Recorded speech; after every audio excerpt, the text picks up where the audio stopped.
안녕하십니까 성도 여러분. 십과의 제목은 마지막 때라는 제목으로 함께 말씀의 은혜를 나누겠습니다. 말씀 나누기 전에 기도하겠습니다.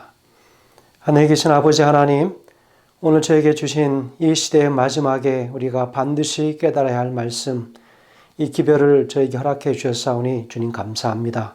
마가복음 12장과 13절의 말씀을 통하여 이 시대의 마지막 시대에 울려야 할 그 기별을 우리 입으로 바라게 하시며 또 그 말씀에 순종하는 우리 모두가 될 수 있도록 인도하시기를 예수님의 이름으로 간절히 기도합니다. 아멘. 예, 안녕하십니까 성도 여러분. 이제 오늘 우리는 십과의 말씀을 함께 나누게 됩니다. 십과 마지막 때라고 하는 제목을 가지고 함께 말씀을 나누면서 더불어서 함께 일요일 소지 주께 드린 적은 동전 2개라고 하는 이 말씀을 함께 나누도록 하겠습니다. 먼저 기억절 말씀 함께 봉독하시겠습니다. 마가복음 13장 26절에서 27절 말씀입니다. 그때 인자가 구름을 타고 큰 권능과 영광으로 온 것을 사람들이 보리라. 또 그때 그가 천사들을 보내어 자기가 택하신 자들을 땅 끝으로부터 하늘 끝까지 사방에서 모으리라. 마가복음 12장에는 예수님께서 한 과부의 작은 행동에 대해서 아주 뜻깊은 선언을 하시는 장면이 나오고 있습니다. 이번 주는 그 이야기로 시작해서 예루살렘 성전의 멸망과 그 이후에 관한 놀라운 예언이 담긴 마가복음 13장에까지 다루게 될 것입니다. 마태복음 24장과 누가복음 21장의 평행 구절과 함께 이 장은 예루살렘의 멸망과 그 이후 그리고 나아가서 세상의 종말에 대하여 이야기를 하고 있다고 하는 특징을 가지고 있습니다. 여러분, 마가복음 13장에서 분명하게 말하는 것은 이 예언이 선지자의 때부터 예수님 그리고 종말, 다시 말하면 예수님의 재림의 때까지 이어진다고 하는 놀라운 복음의 말씀이라고 하는 것입니다. 이것은 바로 예언을 과거에 이루어진 것이나 먼 미래에 국한된 것으로 해석하려고 하는 시도와 달리 종말 예언에 대한 역사주의적 해석법에 따르는 것이라고 볼 수 있겠습니다. 그래서 우리의 심판주 되신 하나님의 아들, 바로 그 예수 그리스도께서 시대의 마지막을 바라보면서 정죄와 칭찬의 말씀을 함께 곁들여 주시고 있다고 하는 것을 볼 수 있겠습니다. 그래서 이 본장은 바로 이 앞장의 연장선상에 있다고 하는 것을 기억하시면 좋겠습니다. 예수님께서는 하나님 나라의 가치관에 대해서 가르치신 후에 예루살렘에 올라가셔서 성전을 정화하십니다. 성전 정화는 기존의 절대적 권력을 발휘했던 옛 언약의 희생제사의 폐지를 선언한 것이었습니다. 이것을 본 산헤드린은 예수님의 말과 행위 속에서 절대적인 권위를 느낄 수 있었기 때문에 예수를 자신의 위치를 위협하는 인물로 간주하고 예수님을 죽일 음모를 꾸미게 됩니다. 그래서 이 과정에서 필연적으로 생긴 사건이 바로 산헤드린과 예수님과의 충돌하는 장면이라고 하는 것을 우리가 볼 수 있습니다. 산헤드린은 감히 성전을 정화할 수 있는 예수의 권위에 대해서 도전했습니다. 바로 11장 27절에 33절까지 그 말씀이 기록되어 있지요.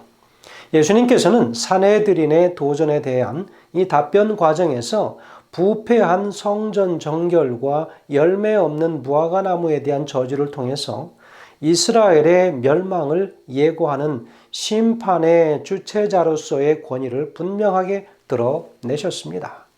그래서 이 장에서 예수님께서 심판의 주체 되시는 하나님의 아들로서 행하신 구속의 사역은 두 가지로 크게 대비된다고 볼 수 있겠습니다. 그 첫 번째는 대적들과의 논쟁을 통해서 심판자 되시는 하나님의 아들의 권위를 분명하게 드러내셨다고 하는 것입니다. 바로 그 말씀이 1절부터 12절까지 포도원의 비유의 말씀을 통해서 예수님의 권위에 대하여 도전하는 산헤드린과 충돌하시는 장면을 볼 수 있습니다. 그래서 이 장에서 네 가지의 바로 이 논쟁 사건과 예수님의 가르침으로 구별되는 것입니다. 이 네 가지의 논쟁의 흐름을 자세히 살펴보면 사내들이는 처음에 기세가 등등해서 예수의 권위에 도전합니다.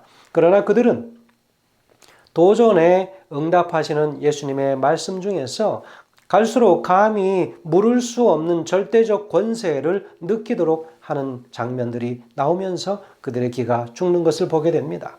예수님은 대적자들의 네 가지 이 논쟁을 통해서 감히 도전할 수 없을 정도의 권위, 다시 말하면 심판주 되시는 하나님의 아들로서 권위를 강하게 드러내셨다고 하는 것이지요. 자, 두 번째는 예수님께서 이 대적자들에게 임할 정죄와 하나님께 헌신한 자에게 주어질 칭찬을 극명하게 대조시키셨다고 하는 것을 볼 수 있습니다.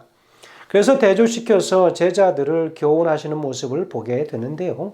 네 가지 논쟁 이후에 바로 예수님께서는 성전에서 자신의 정체를 다윗의 주인으로 소개하신 후에 백성들 앞에서 서기관의 외식에 대해서 경고하심으로 인해서 사내들인을 향해 쐐기를 분명하게 박으시는 모습을 볼 수 있습니다. 그 후 예수님께서는 연복궤에 마주 앉아서 모든 것을 헌신한 그 과부를 제자들에게 모델로 소개하면서 칭찬하시는 모습을 볼 수 있다고 하는 것이죠.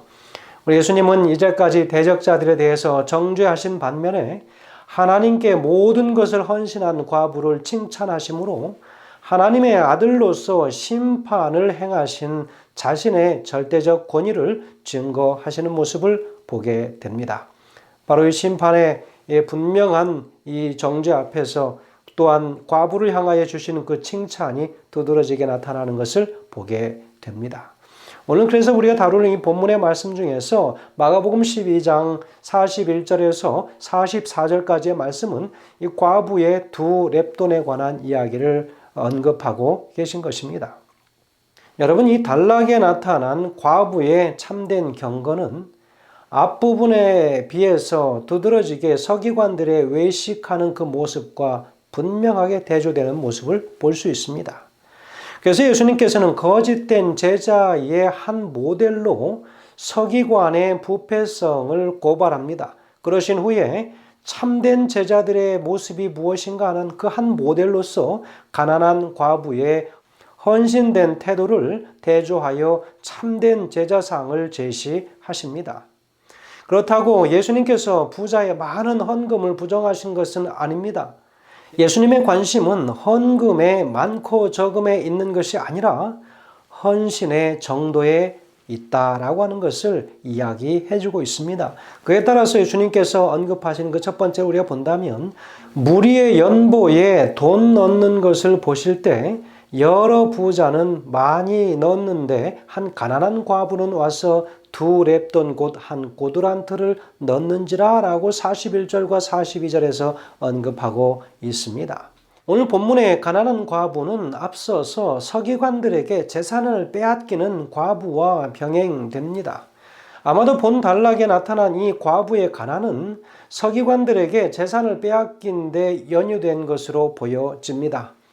과부가 드린 두 렙돈은 로마의 최소 단위 동전인 고드란트와 동일한 액수의 돈으로 하루의 일당을 나타내는 바로 한 데나리온, 다시 말하면 64분의 1 정도라고 하는 것입니다. 당시에 헌금할 때는 헌금을 받는 이 사제가 헌금액을 큰 소리로 외쳤기 때문에 예수님께 알려진 과부의 두 렙돈은 성전에 있던 무리들이 보기에는, 그리고 부자들이 드린 많은 액수의 헌금에 비하면 너무나도 보잘것이 없는 액수로 보여지는 것은 자명한 사실이었습니다.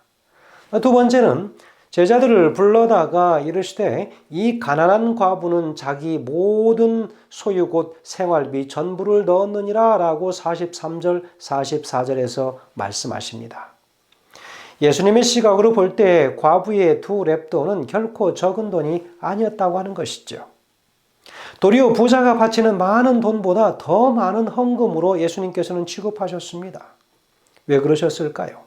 왜냐하면 과부가 바친 두 렙돈은 그의 생활비 전부였기 때문이었습니다.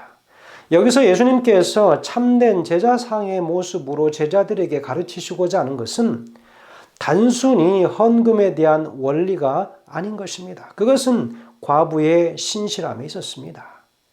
과부는 두 개의 랩돈 중에서 하나는 바치고 하나는 자신이 가질 수 있었습니다. 그러나 그녀는 하나님을 전적으로 신뢰하고 하나님을 사랑하였기 때문에 아까워하는 마음과 그런 걱정에서 자유로울 수 있었습니다. 그로 인해서 생활비 전체인 두 랩돈을 바칠 수 있었다는 것이죠. 오늘 우리는 본문의 유대 지도자들과 과부의 모습 속에서 우리의 정체성을 발견할 수 있는 것입니다. 여러분, 우리들은 어디에 속하고 있는가? 어떤 부류에 속하는가? 우리가 한번 생각을 해볼 필요가 있습니다. 계속적으로 탐욕을 부리는 유대 지도자들과 같은 그런 무리인가? 참된 제자의 모델이 된 바로 이 가난한 과부처럼 헌신적인 신앙을 가지고 하나님께 오늘 우리 자신이 나아가고 있는가? 여러분, 깊이 우리가 생각해 보고 또한 그렇지 않다면 회개해야 할 부분이기도 할 것입니다. 이 시대가 미혹받기 쉬운 종말적 상황임을 우리가 생각하고 자각한다면 참된 제자로서의 정체성을 정립하고 그리고 헌신하는 삶을 우리가 분명하게 깨달아야 할 것입니다. 때때로 우리는 교회에서도 그 예물이 내가 생각하기에 바르게 사용되지 못한다라고 생각하면 예물을 드리는 것을 멈추곤 하지 않습니까? 그러나 그것은 바르지 못한 것입니다. 하나님은 사람이 예물을 악용한다고 하여도 그 바친 사람으로부터의 하나님의 축복을 돌이키시지 않으시기 때문이라고 하는 사실을 오늘 우리는 분명히 알아야 할 것입니다. 과부의 적은 헌금을 칭찬하신 예수님은 외형보다 사람의 마음을 보십니다. 시대소망 615페이지에서는 이렇게 기록합니다. 모든 사람이 주목하고 찬양하는 큰 것이라고 해서 하나님께서도 그것을 가장 귀중한 것으로 간주하시는 것은 아니다. 즐거운 마음으로 수행한 작은 의무와 남에게 보이지 않게 드린 작은 예물과 인간의 안목에는 무가치하게 보이는 것이 흔히 하나님 보시기에 가장 귀한 것이 된다. 믿음과 사랑이 있는 사람이 가장 값진 예물보다 하나님께 더욱 귀중하다라고 기록하고 있습니다. 성도 여러분, 오늘 우리가 우리 자신을 하나님께 드림에 있어서 우리 가진 것이 아무리 보잘것없는 것이라 할지라도 우리 하나님께서 오늘 우리의 마음의 중심을 보시는 그분은 우리가 드리는 가장 신실하고 가장 참된 헌신을 받으신다라고 하는 것을 기억하시기를 간절히 소망합니다. 그래서 우리 각자가 하나님 앞에 온전하게 드려야 할 그 헌신, 이 시대의 마지막에 우리가 가져야 할 참된 하나님의 진리 백성들이 가져야 할 정신은 하나님을 향한 깨끗하고 순결한 인간의 사심 없는 헌신 그리고 봉사, 그것이 우리 주님께 받아들여진 바 되는 귀한 헌신임을 다시 한번 기억하시면서 말씀을 드리겠습니다. 감사합니다. 기도하겠습니다.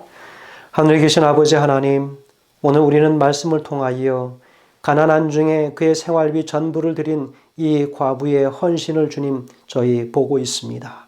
아버지 하나님, 이 말씀이 우리의 삶을 이끌어가는 힘이 되게 하시고 이 정신을 오늘 우리가 반드시 이어받음으로 이 시대 마지막에 우리가 어떤 마음으로 하나님께 나아가며 어떤 헌신을 주님께 드려야 할지를 다시 한번 기억하고 깨달음으로 그 헌신을 우리 삶의 순종으로 이어지게 도와주시기를 예수님의 귀하신 이름으로 간절히 기도드리옵나이다. 아멘.